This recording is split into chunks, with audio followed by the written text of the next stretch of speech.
Assalamualaikum warahmatullahi wabarakatuh. Selamat pagi semuanya. Terima kasih atas kesempatan yang diberikan. Jadi pada hari ini saya akan membawakan sebuah topik yang mungkin sudah sering kita dengar, namun dampaknya terus mengintai kita dan orang-orang di sekitar kita setiap harinya. Mari kita bedah lebih dalam mengenai bahaya merokok, ancaman nyata di balik kepulan asap. Sebelum kita masuk ke data ilmiah, mari kita sadari satu hal terlebih dahulu. Jadi di Indonesia, rokok telah menjadi sebuah epidemi sunyi. Dia tidak datang seperti badai yang langsung merusak dalam semalam, melainkan merayap perlahan, mengikis kesehatan masyarakat tanpa banyak disadari. Jadi bisa kita lihat bersama pada grafik yang ada di layar, angka proporsi perokok aktif dewasa di negara kita sudah mencapai tahap yang mengkhawatirkan. Mayoritas dari populasi produktif kita sudah terikat oleh kebiasaan ini, yang artinya sebagian besar dari masyarakat kita secara sukarela menginvestasikan kesehatannya pada resiko penyakit kronis. Pertanyaannya, kenapa sebatang rokok bisa begitu mematikan? Jawabannya ada pada 3 kandungan utama di dalamnya, yaitu yang pertama ada nikotin. Nah, nikotin ini merupakan zat adiktif yang membuat seseorang itu kecanduan. Maka dari itu ketika seseorang itu sudah mengonsumsi rokok, mereka akan sulit untuk berhenti karena sudah kecanduan. Kemudian yang kedua ada tar. Tar ini adalah partikel kimia yang mengendap dan menghitamkan saluran pernafasan. Dan yang ketiga yaitu ada karbon monoksida atau CO.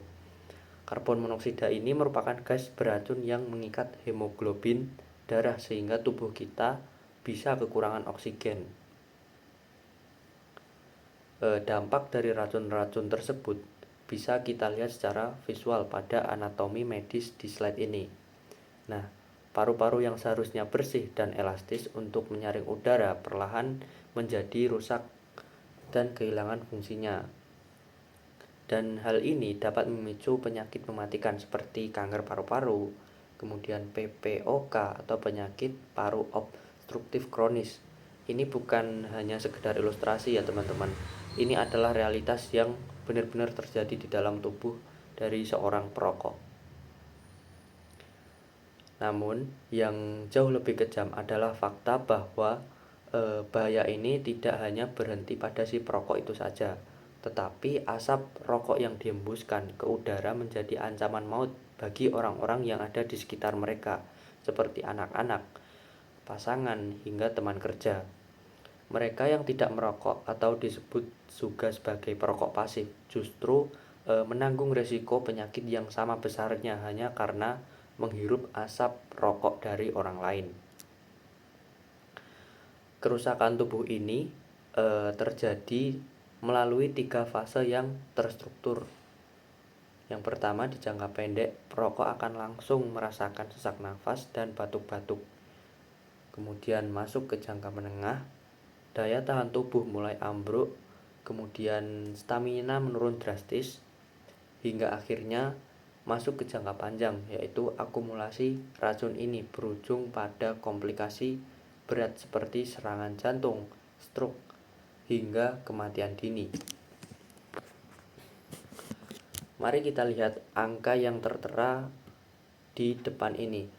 Nah, angka puluhan juta perokok aktif ini bukan hanya sekedar statistik di atas kertas, tetapi di balik angka yang besar ini ada jutaan nyawa manusia, jutaan kepala keluarga, dan jutaan masa depan generasi muda yang sedang dipertaruhkan.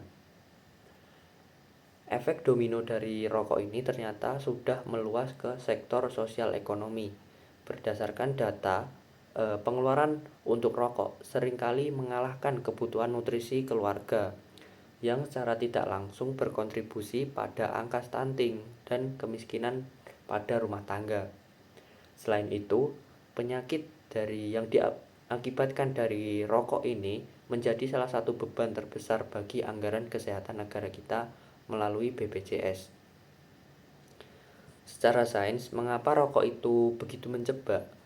Di slide ini kita bisa melihat formula waktu paruh nikotin dalam tubuh. Zat ini memiliki kemampuan metabolisme yang cepat, artinya efek tenang yang semu ini akan hilang dengan cepat, memicu otak untuk terus-menerus meminta asupan nikotin baru. Itulah siklus biologis jebakan kecanduan rokok. Grafik tren ini menunjukkan hal yang sangat menyedihkan.